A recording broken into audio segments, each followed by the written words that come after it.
Welcome in, ladies and gentlemen, to another edition of the On the Pony Express podcast. I'm Billy Embody. Thanks for listening. Hope you guys had a great and safe Memorial Day weekend. I am back from vacation as well. And right before I left for vacation, SMU reeled in Corey Robertson, the defensive line transfer from Oklahoma that had been committed to Arizona State, then took an official visit to TCU right before he ended up committing to the Mustangs. SMU hosted him earlier in May, the first weekend, for an official visit, and things went really well. He ends up getting a spot at Arizona State locked down as he awaited his acceptance into SMU just to kind of be on the safe side. He ends up graduating. He takes his TCU official visit, but it wasn't enough to beat out Calvin Thibodeau, who was his defensive line coach in Norman. They reunite. SMU gets a big piece to the middle of its defense, really finishing out this transfer class for SMU with an exclamation point, beating out the Frogs, who had hosted him for an official visit. He was a silent commitment going into that visit to TCU. Wanted to go ahead and take a free trip anyway, but ends up committing and signing with SMU, and he'll be on campus this summer. Now, we'll get into his impact later on in the podcast, but what I want to do now with this transfer class complete is grade it position by position. So buckle in, tons of commitments and transfers that are headed to SMU this summer, and many of which who have already jumped on board and went through spring ball and all of that. So let's dive on in. We're going to go position by position. Kind of my thoughts on this is, look, you had some of these programs that got guys into the portal, and look, SMU needed to address some spots, and there was plenty to work with in the transfer portal. So a lot of this from me, as far as how I graded it, was positional need, and also just kind of how it ended up working out from a quality perspective too. So trying to balance that. It's not the easiest thing to do in the world. And look, we're going to have discussion. That's why we have the On the Pony Express message board. But SMU did end up with one of the top transfer classes in the entire country. So you're going to be seeing a lot of high marks for SMU as they really did a nice job here addressing needs. And they were able to really bring in more talent to compete, some guys who will be starters. And so all of that kind of factors into my grades for this class, but a lot of high marks for the Mustangs as they are going to bring in 25 transfers on scholarship by the time it's all said and done this summer. And that goes along with their 16 additions in the 2023 signing class. So let's dive on in here. The first one, Alex Padilla, the Iowa transfer at quarterback, who committed to SMU and wanted to find a place that he could really, I think, one, kind of sit and learn. He's been pretty much a backup his entire career. He's gotten some burn as a starter there for the Hawkeyes over the course of his career, but really is a guy that you expect to back up Preston Stone and be kind of a veteran voice in that locker room and just that meeting room for Johnny Brewer. So he comes to SMU with 2 seasons of college eligibility remaining. He appeared in 2 games this season, completing 21 of 43 passes for 173 yards and a touchdown. A lot of that came against Nebraska. 16 of 33 for 141 yards, a touchdown, and a pick. He played in 9 games with 3 starts in 2021. Threw for 636 yards, 2 TDs, and 2 picks. And in 2020, played in 2 games after he redshirted in 2019. So you're looking at a guy who is going to come in and just provide a veteran arm for this quarterback room. Preston Stone is going to be the starter. Then you've got Kevin Henry Jennings, who played a good bit of football as a true freshman last season. And then you bring in Keldrick Luster as well. This summer. And so he's a piece to the future of this quarterback room. So you've got 4 on scholarship for the Mustangs now. going into the 2023 season. And this was a safe bet. This wasn't a situation where SMU was, looking for a guy to come in and overtake Preston Stone and chase him off or do the same to Kevin Henry Jennings. And so Alex Padilla is perfect. Now, he is a guy that, watching spring, and this is on some of these, you get the benefit of having seen them work out on the hilltop, get their feet wet with the Mustangs. And so I'm going to give this one a B. This is not one where you're grading it as if he is somebody that you want to come in and start. If that was the case, it'd be a lower grade. There's no doubt about it. If SMU needed a guy to come in and be the guy right away. But for those reasons, I'm going to go with a B here. Very safe pickup in Alex Padilla for that quarterback room. And so he comes in and went through spring ball, and he just looks like a guy that is going to be just serviceable. If SMU needs him, if they want to go to him in a blowout rather than maybe go to Kevin Henry Jennings, if their plan potentially is to redshirt Kevin, I don't know. But all those things are now options on the table because you have somebody who's a veteran who is a true backup kind of quarterback. So he's got to learn the offense. It's very different than what Iowa rolled out there. But I give the addition of Alex Padilla to that quarterback room a B grade. We get into the running backs now, and this is where SMU really, I feel like, knocked it out of the park with Keenan Hall bringing in a pair of former, really highly touted guys in LJ Johnson and Jalen Knighton. And I'm going to tell you guys straight up, I think they get an A on this one.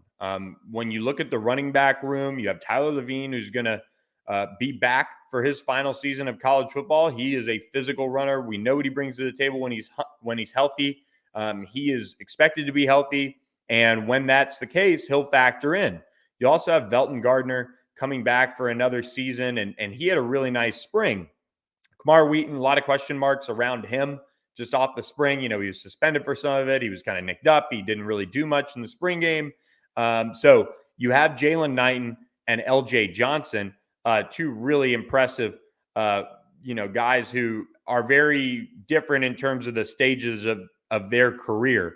LJ Johnson was in that signing class with Kamar Wheaton and went to Texas A&M. He was a former 4-star prospect. He was right there at the top of the running back rankings overall. He played he carried the ball 10 times for 39 yards and 2 touchdowns in 6 games in 2022. In 2021, he had 21 carries for 76 yards in 4 games.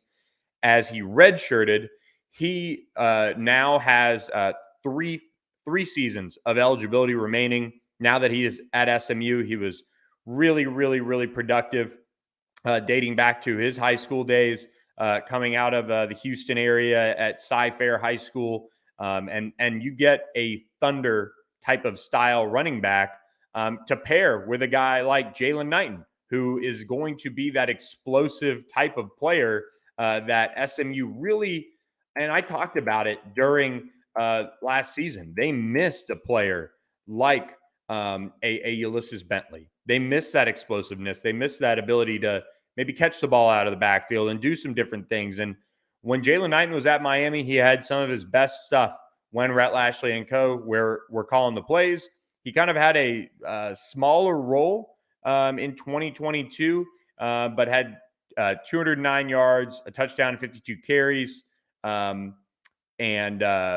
2021, he rushed for 561 yards and 8 touchdowns on 145 carries. This is a guy that has added nearly 500 yards through the air receiving as well throughout his career. And if you watched him in spring ball, if you had the chance to get out there, see the Mustangs get after it, that's going to be a difference when it comes to SMU's offense this season, is Jalen Knighton being able to be used in the screen game or be a true check down guy on a swing pass that can pick up yards, make a little something out of nothing.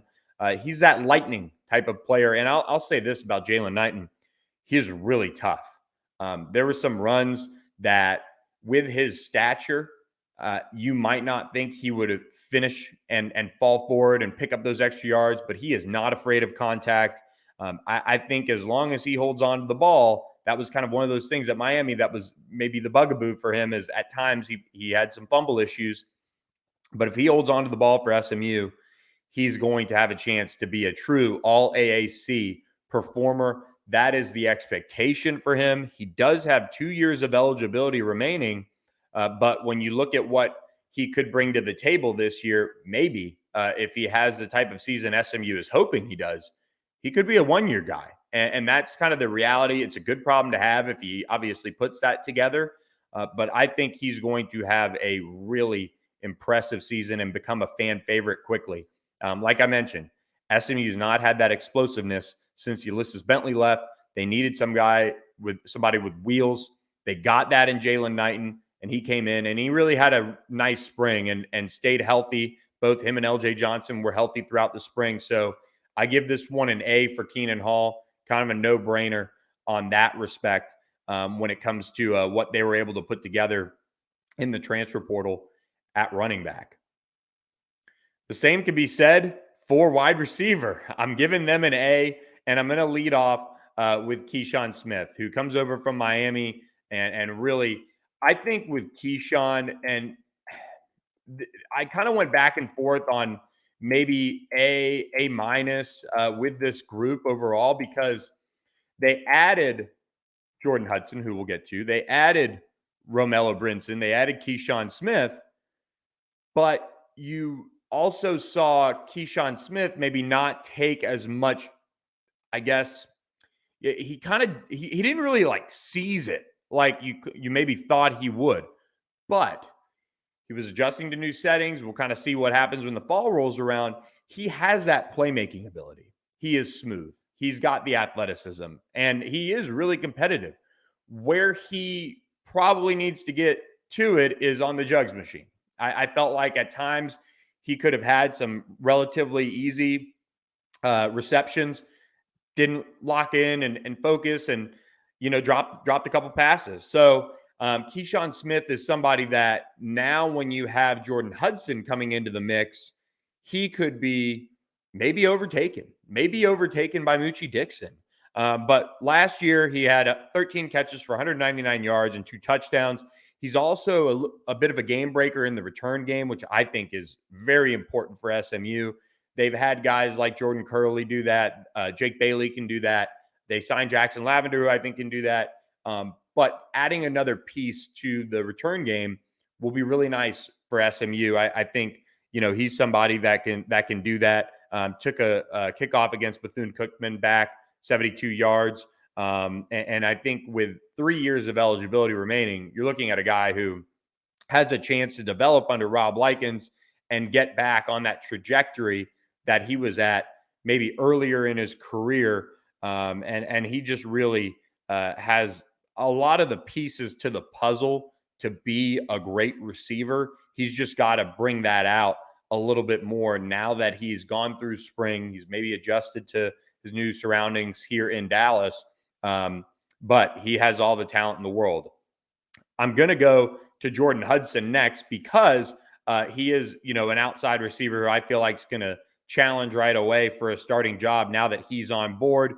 He played in 14 games with the Frogs in 2022, his true freshman season. Caught 14 passes for 174 yards and 3 scores. He'll have 4 years to play 3 seasons. But the expectation is for Jordan Hudson, the former 5-star on 3, to step right into that lineup and play a ton this season. And there are a lot of people that are talking about what he can bring to the table now that he's on board.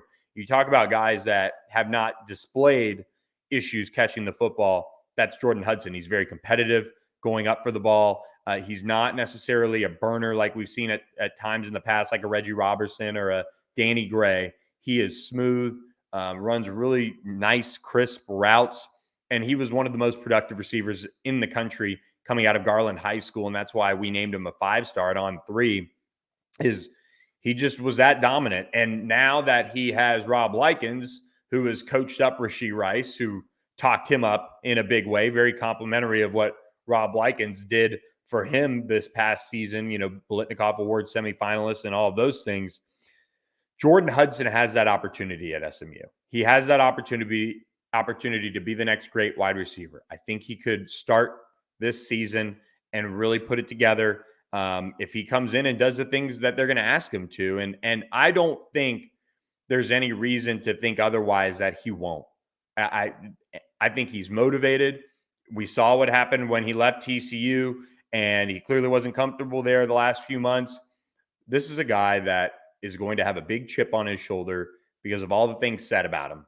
He's he wasn't running, that high in the depth chart. Look, that is spin. I've read some of the practice reports. He was right there in the mix to be a starter and a key contributor for TCU.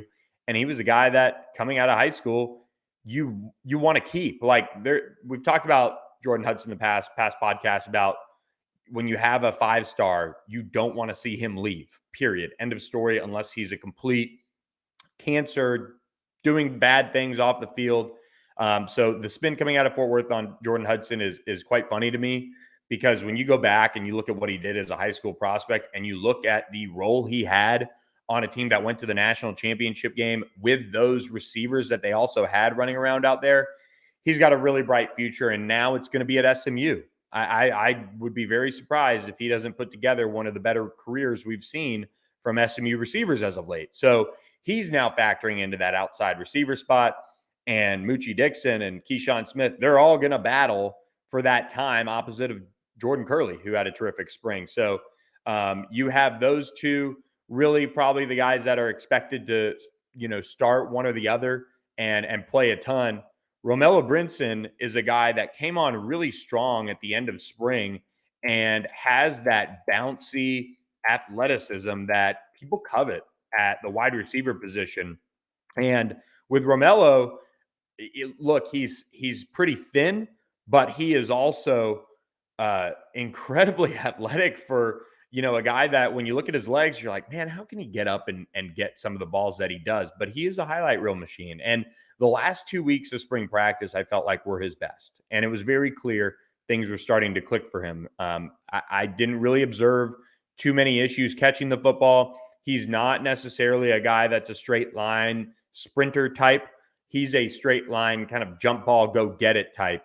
And that is pretty key in this offense. And the way we saw SMU use Rashee Rice and throw some of those tags on there to draw a pass interference penalty, that could be what Romello Brinson could bring to the table. He's got some developing to do. He's got to continue to refine his route tree. But he caught 14 passes for 189 yards and a touchdown over 2 seasons with the Hurricanes.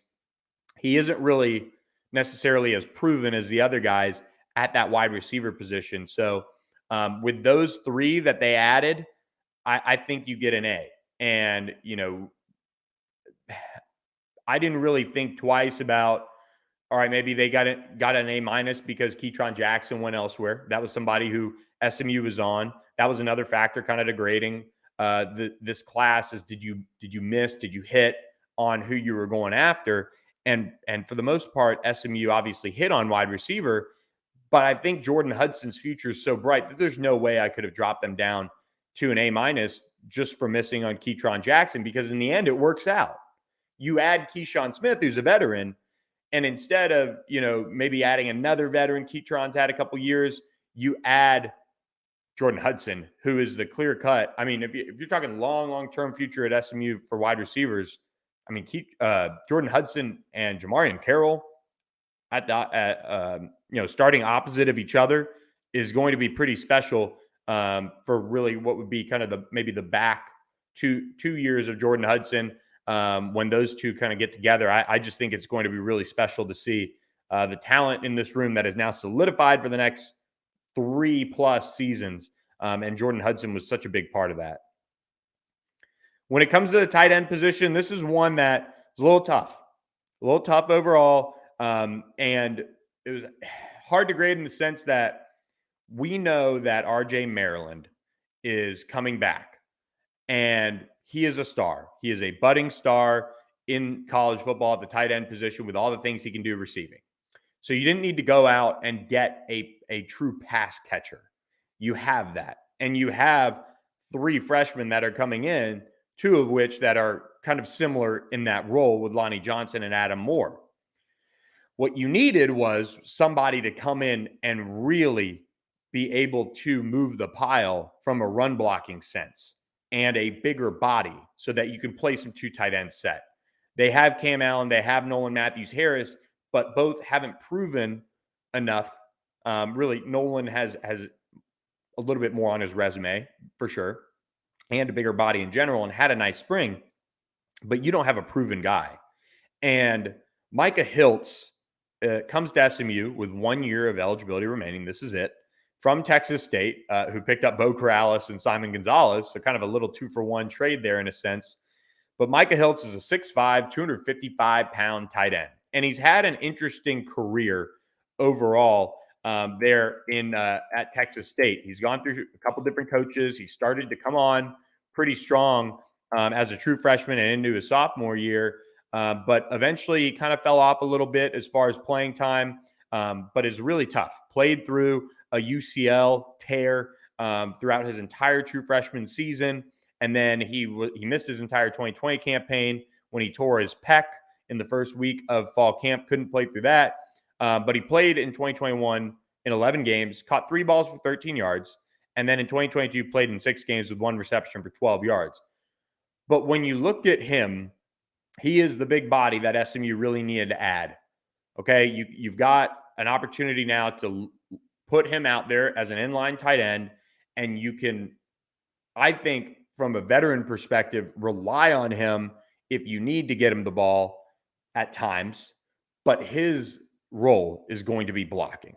And I think with Micah Hiltz, he is not flashy. I think it was SMU and North Texas, and that was it that were really after him. But you don't get much else, at least on paper. And watching the film, he's a big body. He can move the pile.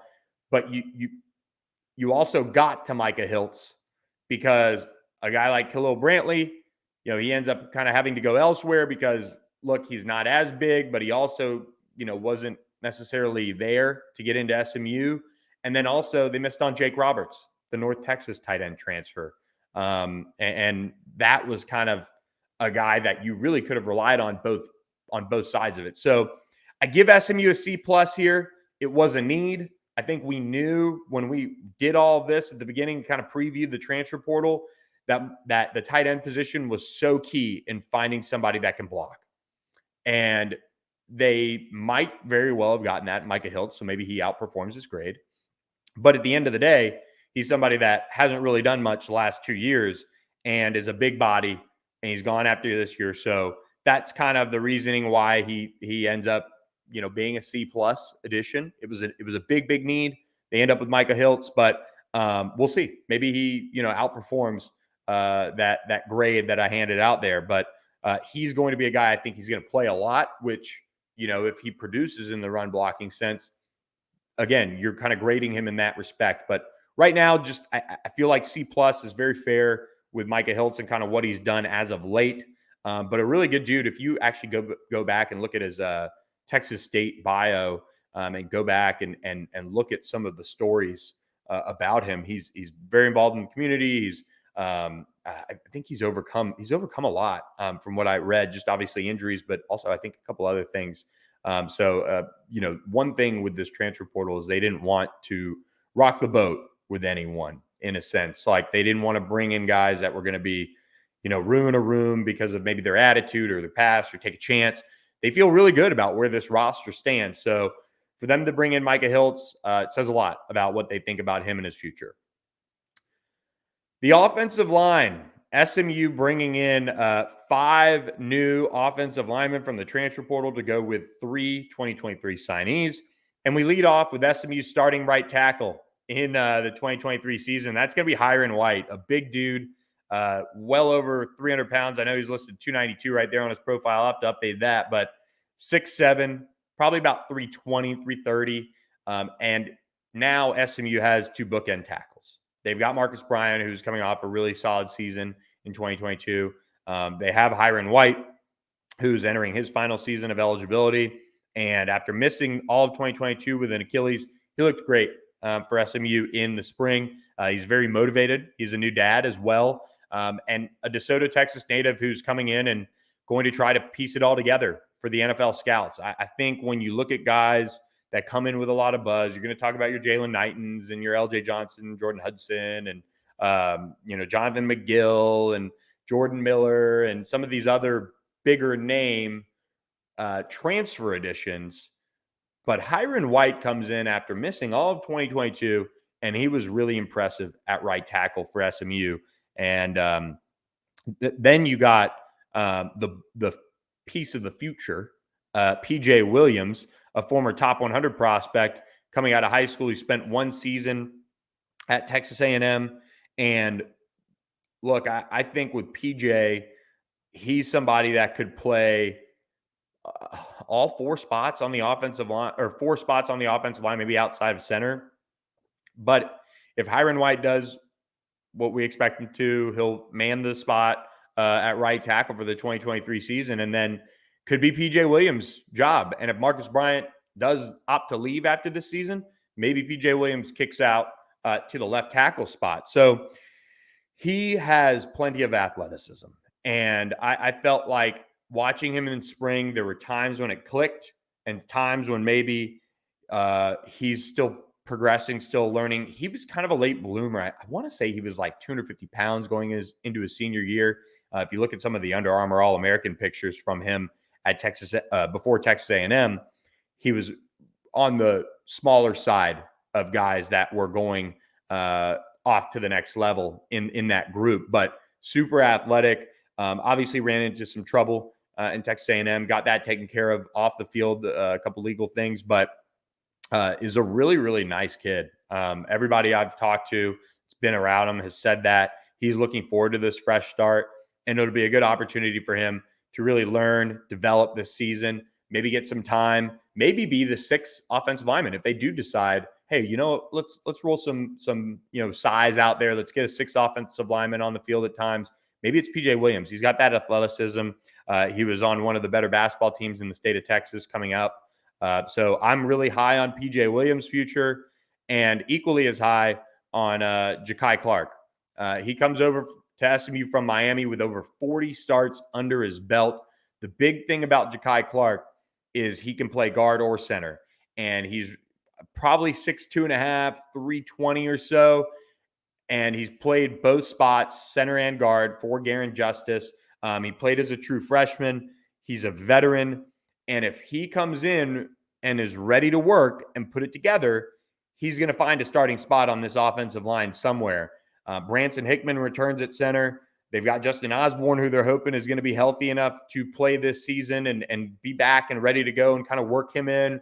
You also have guys like Ben Sparks and Cam Irving, who's played some guard as well. And now you have Ja'Kai Clark as a pretty versatile guy along the interior of the offensive line who knows the system, really enjoys playing for Garen Justice. So if he puts it all together, once he's here, he's going to find a starting spot.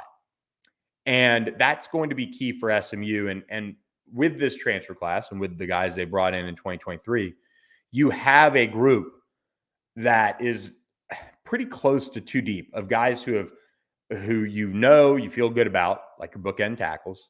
When Justin Osborne's healthy, you feel good about him. They do feel good about Branson Hickman, who Garen Justice said had the best spring out of the offensive line. Now it's a matter of who does start, and the backups, whoever they are going to be pretty experienced for the most part. Maybe a spot here or there where there's not much experience or talent, and maybe the talent outweighs the lack of experience in a case like a PJ Williams. But with Ja'Kai Clark, you look at a guy that has 40-plus starts in his career, and that is something that SMU hasn't necessarily been able to have along the middle in a way. Jalen Thomas has played a little bit all over, but as far as like a true guy in the middle that has really held it down, I mean, Hayden Howerton, but Hayden had his own, up and downs here and there. But Ja'Kai Clark to play in the ACC for 40-plus games and start, that's impressive. I think he's going to be a key to the future of how SMU does in 2023. Logan Parr comes to SMU from Texas, a guy who is going to be an interior guy, center or guard. He snapped at times in his career, relatively limited experience in a sense. Playing at Texas, wasn't a guy that started any games, I don't believe, but he has played in 16 total games, played in 12 games in 2022, a lot of which came on special teams and in backup duty for the most part. He'll have 3 years of eligibility remaining. He was a 2020 prospect, so 2020 year obviously didn't count for him. And then 2021, he redshirted at Texas. And then now he'll get into his, back half of his career in a sense. Actually, he has, yep, he has 3 years of eligibility remaining. Sorry, I thought I had it wrong for a second. But yeah, Logan Parr is going to be a guy that is going to factor in along the interior now for SMU. At the very least, he's somebody who, again, if somebody goes down with an injury, boom, you can plug him in. I mean, you look at what Cam Irving has done. Logan Parr has played in the Big 12, had some backup experience. That's kind of the role I see him in this upcoming season, especially when you factor in if a Ja'Kai Clark is playing, you have Branson Hickman. If Justin Osborne's playing, it's going to be hard for him to start. But when you do see some of these other guys move on, he could very well find himself in a role where he's playing a decent amount. And the same goes for the last and final piece of this offensive line class for Garen Justice, and that's Caleb Johnson, a former 4-star prospect out of the state of Florida who ended up going to Notre Dame, and he didn't really play much, or he didn't play much at all in 2021, made his debut in 2022 against USC. He's got good genes. His dad played 8 seasons with the Kansas City Chiefs, Aaron Johnson, and he'll have 3 years of eligibility remaining as well. He's somebody that probably fits the mold a little bit more of a tackle, but could play along the interior as well. And as far as the future of the position goes, you've got him and you've got PJ Williams, who could very well be the tackles. If you look at, the long-term outlook at tackle, you have Marcus Bryant for another season as long as he doesn't leave early. They've kicked Thalen Robinson in at times. They've kicked Dalton Perdue in at times. And Caleb Johnson, as far as his frame from the transfer group and some of the guys who maybe are a little bit more veteran, he probably fits the tackle mold a little bit more. I'm interested to see where Garen Justice plays him, but I would imagine they try to get him kind of all over. So all that being said on the offensive line, I think A- is where you're at with this one. Drake Metcalf was a guy that they really probably could have used. He ends up going to UCF, a Stanford transfer who played a ton. But the group that they added, especially when it comes to 2023, is going to be key. You're looking at probably 2 likely starters and 2 of your better offensive linemen coming out of that group. So long term, maybe not as well. I take that back. I mean, PJ Williams is about as high end as it gets from a long term ad transfer portal wise. So what am I saying? But A-, I think with that group, between the depth and the instant starters and the long term play with PJ Williams, you're looking at a really nice group that Garen Justice put together. So I give them an A- for that group. When you get into the defensive line, this is where it's fun. Jordan Miller is the guy who's going to be the anchor of that defense, and a true nose that, as we saw in spring, allowed SMU to move Elijah Chapman over to the offensive side of the ball a little bit. It allows Elijah Chapman to maybe move a little bit up and down the line a little bit more. And he is really just a big dude who does a good job commanding double teams. And at times he, made his presence felt. I mean, he can really push offensive linemen back and get that pocket collapsed and make it difficult on the quarterback to be comfortable. And that was something that Rhett Lashley showed when it came to Jordan Miller's film at National Signing Day. He's played a bunch of football. He has 1 year of eligibility remaining, so he'll be gone after this season. I think he said he had 2, but I don't think he has 2. I think he has 1, barring some random rule. But he now really solidifies that interior of the defensive line from a starting perspective. They were able to move DeVere Leviston out to defensive tackle and defensive end a little bit. Elijah Roberts, who we'll talk about in a second, he was able to play defensive end. And obviously they added Cam Robertson too. So they have a really high upside with this defensive line. And I think the reason why is because they got Jordan Miller. So I'm going to give the defensive line haul an A. I think this is a group that, as we dive into it, you'll kind of see why. And the next player I want to touch on is Corey Robertson, who comes over from Oklahoma. And he's about 6'3, 6'4, 285 is what he was listed at OU. And he didn't play in 2022. Brent Venables and his staff took over. And it's kind of weird that he just, was pushed aside. I think he did an interview elsewhere that said he was, just kind of pushed aside, for lack of a better word, and was, unable to really get an opportunity to play in that defense for Brent Venables this past year. But under Calvin Thibodeau, he was trending up. He's a guy that came in the 2019 class. He redshirted but played in 4 games. In 2020, he played in 10 games with 4 starts, 11 tackles, 3.5 tackles for loss, a sack, and a PBU. And then in 2021, played in 12 games, 17 tackles, 2.5 tackles for loss, and a half sack. That was the final season for Calvin Thibodeau at OU. And Corey Roberson's journey, obviously, to SMU is interesting, of course, with the commitment to Arizona State. But as far as what SMU got there, that is what's important, because you look at this defensive line, and we know the guys like Devere Levelston, Elijah Chapman, Jordan Miller, as far as the bigger guys. But Stephon Wright was injured a lot of last year, and you just can't count on him yet. But when he's out there, he's very good.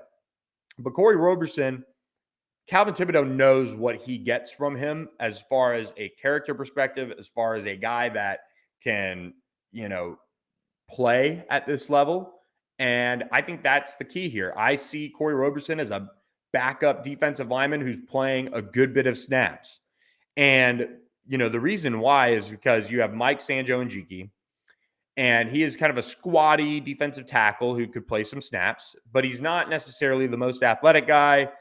He's kind of more of a hold the spot of attack, but isn't going to make a difference. Corey Roberson at least has some length. I remember him coming out of Manville High School, and that was something that really stood out. And then that allows guys like Kevin Allen, Day Wimberly, and Braden Flowers, your younger defensive linemen, to kind of develop. And David Abiara is a bigger body who probably is a little bit, he's right in between defensive tackle. He's probably defensive tackle, defensive end for this scheme. And he's somebody that kind of came on in the spring, but you want to see more out of. So Corey Roberson's addition is big in that sense. Now, he went through spring ball with Oklahoma. It's not like he's been sitting around doing nothing. And to get that film, Calvin Thibodeau was ready to go. And he said, you know what? Got to address the position with one more body. We talked about that being a key spot for them along the interior of the defensive line. And now you feel better about your interior of that defensive line. The starting group, you feel great about. You really do. If it all comes together, everybody puts in their work and, comes, prepared and is motivated. And I think they are. But when you went to the next group, what was that like? And I think Corey Roberson is that final piece to make you feel better about it overall. A guy that when we did the National Signing Day recap with the coaching staff, Kyle Cooper said Elijah Roberts is going to have a chip on his shoulder. And sure enough, I think he had that in spring. He really put it together. He was somebody that was so athletic in spring ball that SMU decided to go ahead and move him out to that defensive end spot. Now, he's not playing the bandit. He's not playing that pass rushing type role. But because of his athleticism, he was able to show he's playing a little bit more on the edge in a sense. He played in 14 games over his career in Miami, 21 tackles, half sack, and a forced fumble. And will have, I want to say, he'll have 2 years of eligibility remaining. He is going to be, I think, one of the underrated guys on this defense. He just has that size and athleticism, and you could tell He played in 5 games as a true freshman, then 9 games in 2021. And then 2022 played in a few as well. But now he's in a role where he gets to have a little bit more fun. And I think that's underrated. I think that's why he took a big step this spring. I think he was one of the surprises, quite frankly. So this is maybe one of those positions where you get to look back a little bit and say, you know what, this is a better pickup than anticipated. Because when you look at the pickup on paper, he's almost the defensive line version of Romello Brinson. Has athleticism, probably one of the prettiest looking defensive players, especially on the defensive line that SMU has, but he hadn't necessarily really expanded into being a dominant player at Miami, or a guy that was on the verge of really starting to, turn the corner. He played in 8 games in 2022, so he did tick up as far as games go over the course of his career at Miami, but now he gets an opportunity to play a little bit more on the edge. He's got length to set the edge. I think it's really exciting to see him and a guy like DeVere Levelston kind of battle it out. Or, he'll battle it out with David Abiara, guys like that. Because if you look at the middle of the defense, it's Jordan Miller, maybe Elijah Chapman next to him as a defense tackle, and then DeVere Levelston, a defensive end. But, oh, by the way, you could go Jordan Miller, DeVere Levelston, Elijah Roberts, and then have your bandit. There's options. And that's, I think, so key with what Scott Simons wants to do as a defensive coordinator and what Calvin Thibodeau wants as far as the defensive line rotation. So for him to come in and have the spring that he did, I think that elevated this group's rating overall when I looked at them and kind of trying to figure out where they, stood overall. And I think there were guys they offered at this position as well, but I never got the sense that they had made traction here or there, or pressed, or things like that. They had Robbie Harrison was a big nose tackle from Arizona State. They offered. He ends up going up north to play. Judah Colo, they never really pressed for, I got the feeling. And it's just when you cap it with a long-term addition like Cam Robertson from one of your conference mates, that is what I think pushes it to an A. He was an all freshman, all CUSA performer. He played in 14 games last year. 6'4", 238, had 15 tackles, 3 tackles for loss, and a sack. And when we dove into kind of what he was bringing to the table as a transfer, Matt Zenitz, our national college football reporter, asked multiple Power 5 personnel directors and general managers what they thought of him. And here's a couple quotes, and we read it when he committed, but quote, "I think once he adds that strength and once he improves on some elements of his game, he's going to take off. I think he'll contribute next year, the 2023 season. How much, I think, is the big question, but I think when you're really going to see him take off is probably second year at his new spot." And that is pretty much on the money when you look at what SMU is coming back. If Cam Robertson does end up playing that bandit role, you have Nelson Paul coming back, who's a pass rusher. You have Isaiah Smith, who's promising as a true freshman. He needs to continue to add weight. He's more of a true pass rusher. Cam's got a little bit of size to him. You have Jaden Jones, who's going to come back. He sat out the spring. Jalen Samuels is expected back. And now you add Cam Robertson. When you're looking at adding size to your front, you've got that. You also have somebody who's comfortable playing out on the edge at that bandit role. If he keeps getting bigger, does he end up playing like a strong side defensive end? I don't know. I've kind of floated that here and there as we've talked about Cam's future, but his future is very bright. He's a guy from Plano who really just outperformed, obviously, what a lot of people thought he would do as a true freshman, and he ended up having numerous offers over the course of the months, or I guess the weeks that he was in the transfer portal. He took an official visit to Colorado. He had a lot of suitors, after him. And so I think he's kind of that final piece. He wasn't the final piece, but he was the exclamation point as to why I feel like this group overall deserved an A. You get a guy like that. You have him in for an unofficial visit. Then he goes to Colorado. You bring him in for an official visit and you close the deal. And there was really not much to it as far as bringing him in. And honestly, Colorado didn't end up, standing a chance compared to SMU. And we know what they've done in the transfer portal. So got to give it to Calvin Thibodeau. He put together a great group on the defensive line. And that is, I think this defense is revamped overall. But when you do what they did on the defensive line, that'll help the linebackers. That'll help the secondary. And look, the pieces are there now. And the depth is there. Now it's time to produce. You go to the linebacker position for SMU, and you got to start with a guy that Scott Simons knows very well, coming over from Liberty, in Ahmad Walker. And he played 2 seasons for the Flames. He's going to have 3 years to play 2 remaining. But now you factor him in as your starting linebacker, and the expectations are high. He's a guy that played right away for Scott Simons, who, because of COVID, didn't get to meet him until he came on campus when he enrolled out of Warner Robins, one of the top programs in the state of Georgia. Played 37 tackles, 5.5 tackles for loss, 3 sacks as a true freshman. Added 63 total tackles, 11 tackles for loss, 4 sacks, 2 pass breakups, and a pick in his second year. His teammate Nick Jackson did enter the portal, and this is kind of why I went B+ here, although maybe it should have been an A-, at least as far as who they brought in. But Nick Jackson officially visited, or I don't know if he ended up even making it to campus. It's been a minute now, but the linebacker group, Scott Simons got his guy, and it was Ahmad Walker. Nick Jackson was the higher rated, more productive, more athletic, prettier looking linebacker. But when Ahmad Walker entered the portal, there was no question SMU was going to be a player.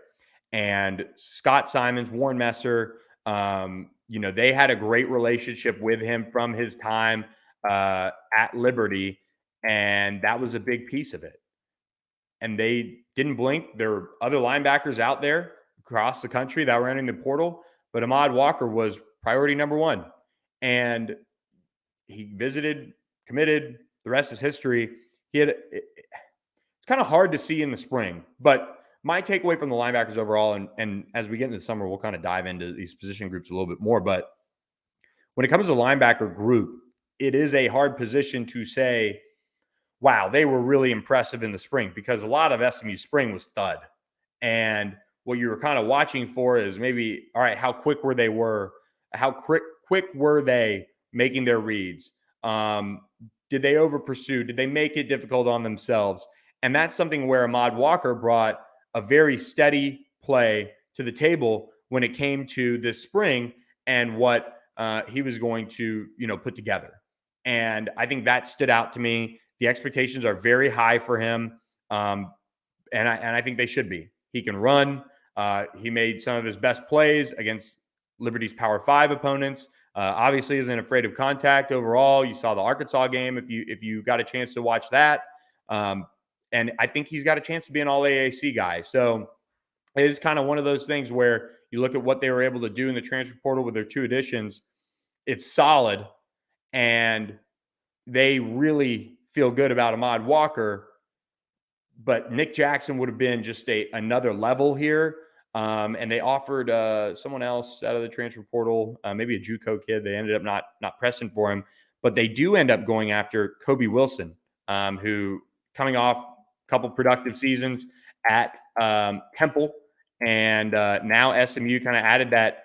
I mean, honestly, the way he is size-wise, he's kind of a clone in a sense to Ahmad Walker. He's about 6 foot 220. He was a really, really productive player for Temple this season, and tied. He had 64 tackles, 5.5 tackles for loss, 1.5 sacks. Ranked second in the conference with 2 fumble recoveries. Made 2 tackles for loss against Rutgers, and has played a good piece. Played a good bit on this Temple defense the last 3 seasons. He comes to SMU with 2 years of eligibility remaining. And again, will be one of those players that now factors in to the competition at the linebacker position. And we're not going to do a full breakdown and all that, but this linebacker room, if you're looking at the question mark on this defense, it is the linebacker room. Maurice Crum comes in. He got to work with Ahmad Walker. He had to work with Chris Adamora, who moved up from safety to linebacker. Alex Kilgore enrolled early. You've got Jaquandis Burns, who's played a good bit of football now. He's got to take the next step. Cam Farrar's back.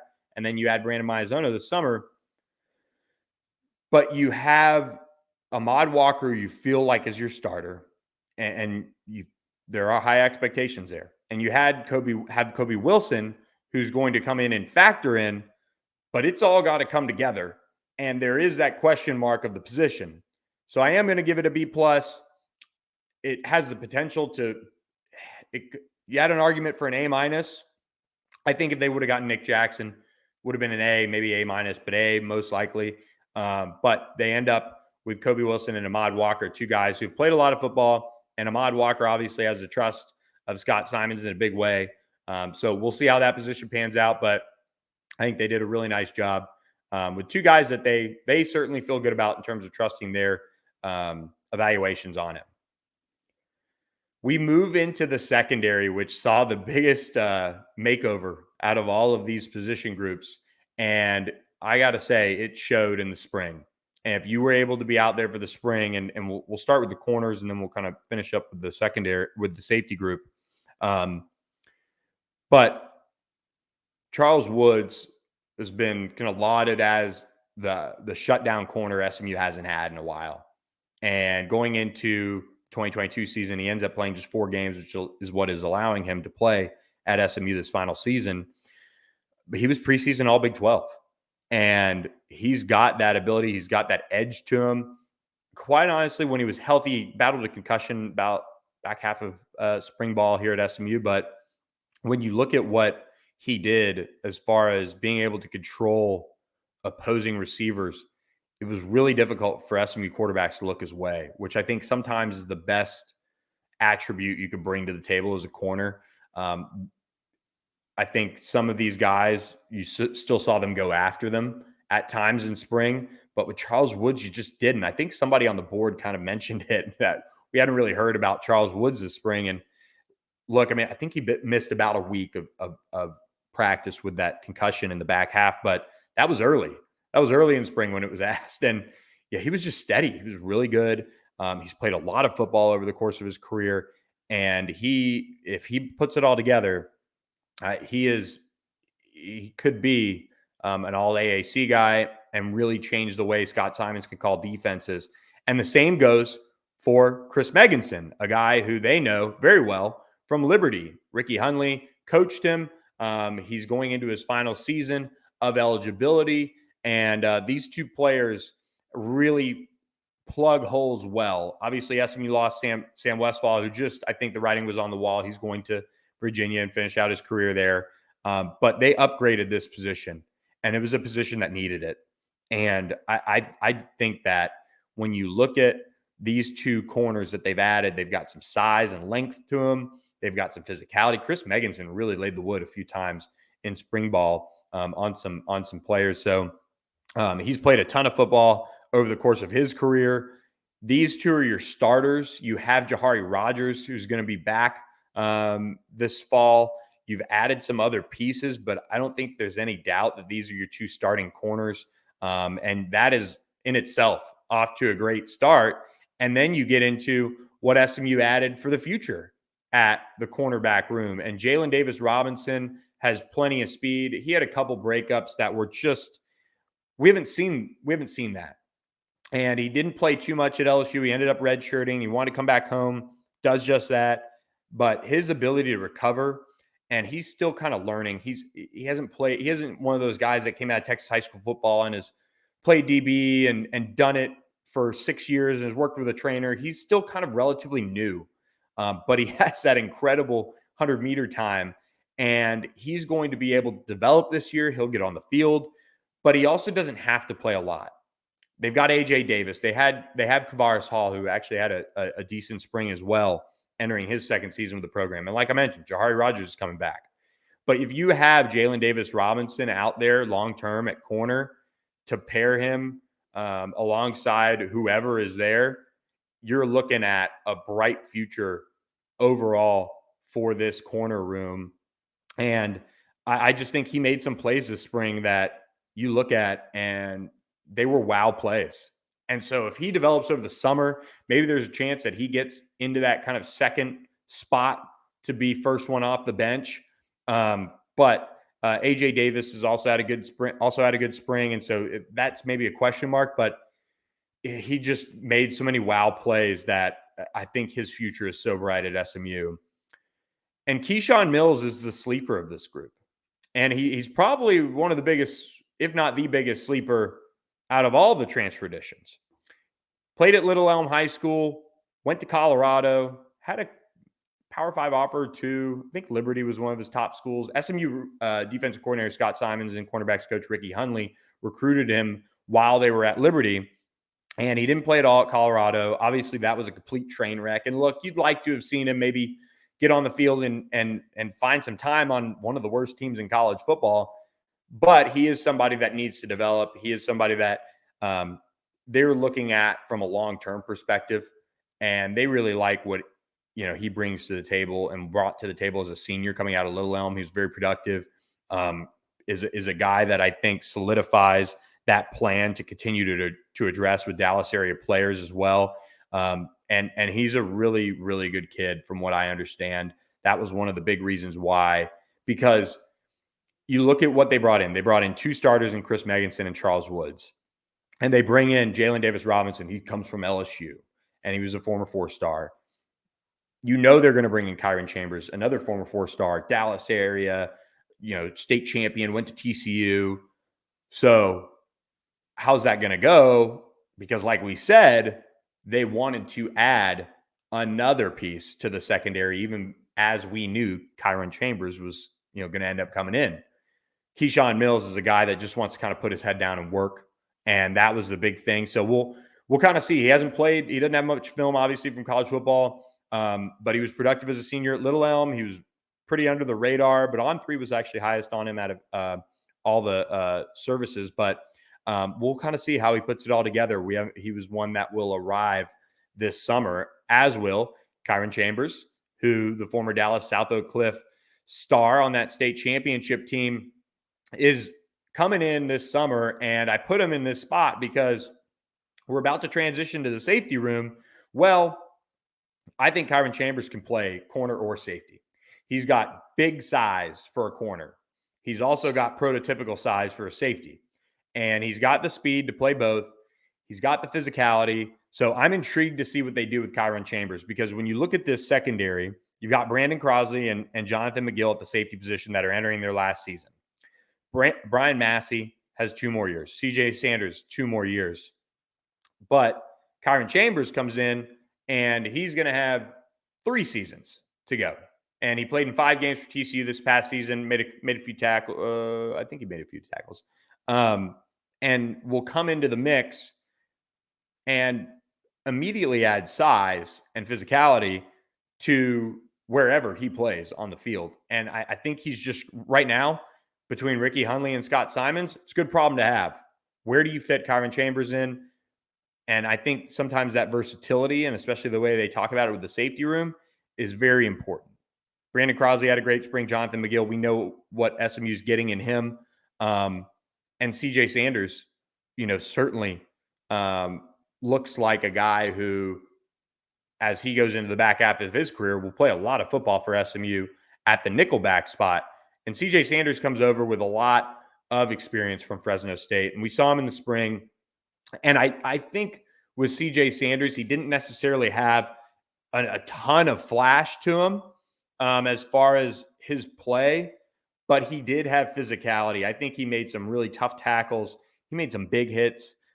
So I am interested to see how he develops. And maybe it was Brandon Crosley standing out as much as he did this spring, but that is a good problem to have at the nickel spot for SMU. And now with CJ Sanders in the mix and potentially Kyron Chambers, along with Jonathan McGill coming over from Stanford, and Ahmad Moses coming back, and Isaiah Wacobia back, and Brian Massey coming back, you now have that ability to move those safeties around and make them play as if they're interchangeable, which is so important to Scott Simons.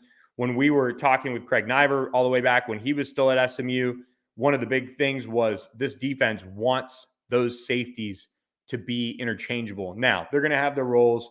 It's going to be a little, more defined than how I'm making it out to seem, but that is the big piece for this defense in terms of disguising.